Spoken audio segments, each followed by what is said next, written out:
I'm just going to talk about all 4 games and give you my kind of summation of my gut feeling on all 4 of the games that happened this weekend. So here we go. Seattle-Atlanta went pretty much as planned for me. Seattle's an average offense that's bad on the road, and their offensive line, the youngest in the league, got manhandled. Now, even though both teams were only sacked 3 times, it was pretty obvious that Russell Wilson was under far more duress than Matt Ryan. In fact, Russell Wilson led Seattle in rushing. Their backs had 48 yards, and they pretty much abandoned the run early. Second game of the weekend was New England and Houston. Listen, we knew because Houston was limited at quarterback, they would probably lose this game. New England looked rusty, and Houston was mocked all week. So I felt they would come out and play a very good football game, or as good a football game as they could play, the Houston Texans, with the quarterback they have.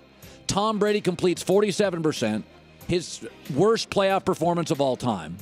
Yet he made a couple of huge Tom Brady throws in the second half. And what jumps out to me about the Texans and the Patriots is the turnovers. New England had 3. That will absolutely not happen again. Be very careful about jumping to a conclusion.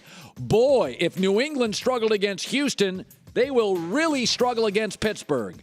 Mark my words. They will be a finely tuned aircraft come the Steelers game this weekend. Game number 3 that was played, Green Bay and Dallas. To me, it was a go-either-way game. I was concerned that Dallas would not play well in the first half. Green Bay won the first half. Dallas won the second half. If it goes to overtime, be honest with you, I'd probably take Dallas because I felt the Green Bay defense was getting a little gassed. That was football at its best, decided by a sandlot throw by the most talented quarterback in football. Yards per play were dead even. 6.6 for Green Bay, 6.7 for Dallas. First downs were even. Passing first downs, even. Rushing first down, even. Third down, both were 6 for 11. Total plays, Packers had 1 fewer. Time of possession, virtually dead even. Green Bay won the first half. Dallas won the second half. And it's a sandlot throw, as you watch on FS2, that decided it. If they played 5-10 times, I think these 2 teams would generally split the games. And finally, Kansas City-Pittsburgh was sluggish, mostly played in the middle of the field. Not very telegenic. Pittsburgh has great offensive talent. Kansas City has tremendous defensive talent. But Kansas City is so limited at the most important position. The BB gun didn't work against the howitzer. Alex Smith was 20 of 34 for 170 yards, 1 TD and a pick.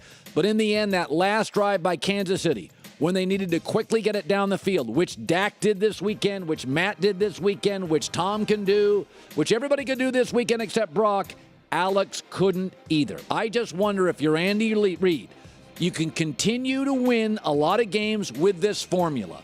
But if you want to win championships, and I think that's Andy Reid's goal, I think you have to start looking for the next guy aggressively via trade, Garoppolo, if he's out there. Don't kid yourself.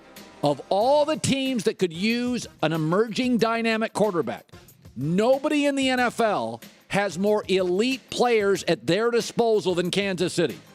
New England could say, I want a first-round pick, I want Eric Berry, I want Poe in the middle of that defense, and I want Travis Kelce.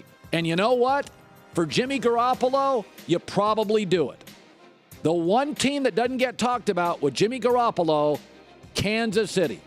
They have got 8-9 elite players.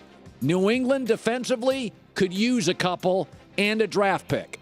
I wonder if Andy Reid this morning is thinking about that.